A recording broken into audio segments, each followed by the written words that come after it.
Hello అండి. నమస్తే. Welcome to వంటల హరివిల్లు. ఈరోజు మన ఛానల్‌లో ఒక హెల్తీ బ్రేక్‌ఫాస్ట్ రెసిపీని చూద్దాం రండి. ఇది మనం జొన్నలతో చేసుకుంటున్నామండి. రెగ్యులర్‌గా ఇడ్లీలు, దోసలు, వడలు, బోండా, పూరి అన్ని బ్రేక్‌ఫాస్ట్‌లు బోర్ కొట్టి ఉంటే దీనిని ఒకసారి ట్రై చేయండి. పైగా జొన్నలతో చేసుకుంటున్నాం కాబట్టి ఇది డైట్ చేసే వారికి, వెయిట్ లాస్ అవ్వాలనుకుంటున్న వారికి చాలా బాగా హెల్ప్ అవుతుంది. దీనిని కేవలం బ్రేక్‌ఫాస్ట్ లానే కాకుండా ఈవినింగ్ స్నాక్‌లా కూడా ట్రై చేస్తూ ఉండొచ్చు. రండి మరి చాలా క్విక్‌గా చేసుకునే ఈ బ్రేక్‌ఫాస్ట్ రెసిపీని ఏ విధంగా చేయాలో చూద్దాం. ఒక బౌల్‌లోకి ఒక కప్పు వరకి జొన్నల్ని తీసుకోండి. మీరు తెల్ల జొన్నలైనా, పచ్చ జొన్నలైనా ఏవైనా వాడుకోవచ్చు.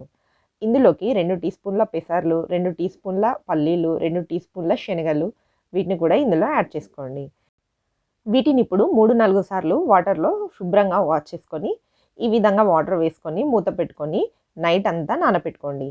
జొన్నలు నాననీకి చాలా టైం పడుతుందండి. అందుకని రాత్రంతా నానపెట్టుకోవాలి. తెల్లారేసరికల్లా ఈ విధంగా చక్కగా నానిపోయి ఉంటాయి. వీటిని ఒక ప్రెషర్ కుక్కర్‌లోకి తీసుకోండి. ఇందులో కాస్త వాటర్ వేసుకొని, అలాగే సరిపడా ఉప్పు కూడా ఇప్పుడే వేసుకోవాలి.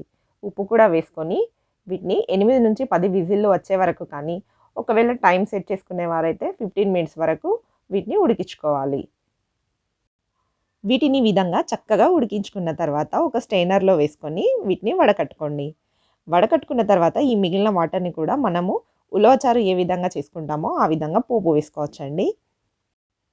ఇప్పుడు స్టవ్ పైన ఒక కడాయి పెట్టుకొని అందులో ఆయిల్ వేసుకొని పావు టీ స్పూన్ ఆవాలు, పావు టీ స్పూన్ జీరా వేసుకొని ఫ్రై చేయండి. ఇవి ఫ్రై అయిన తర్వాత ఇందులోకి కచ్చాపచ్చాగా దంచుకున్న వెల్లుల్లి వేసుకొని ఫ్రై చేయండి. ఇందులోనే ఎండుమిర్చి, పచ్చిమిర్చి కూడా వేసుకొని ఫ్రై చేయండి.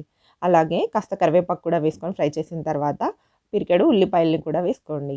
ఉల్లిపాయలు పెద్దగా ఫ్రై అవ్వాల్సిన అవసరం ఏమీ లేదండి. సాఫ్ట్‌గా అయితే సరిపోతుంది. ఇందులోనే చిటికెడు పసుపు కూడా వేసుకోండి. ఇప్పుడు మనం ఉడికించి పక్కన పెట్టుకున్నటువంటి జొన్నలని కూడా వేసుకోండి. వీటిని 2, 3 నిమిషాల పాటు మీడియం ఫ్లేమ్‌లో ఈ విధంగా ఫ్రై చేయండి. అంతే అండి. జొన్న గుడాలు రెడీ అయిపోయినట్టే. చివరగా ఇందులో కాస్త కొత్తిమీర కూడా వేసుకొని మరొకసారి కలుపుకొని స్టవ్ ఆఫ్ చేసుకోండి. వీటిని వేడిగా ఉన్నప్పుడు సర్వ్ చేసుకుంటే చాలా బావుంటాయండి.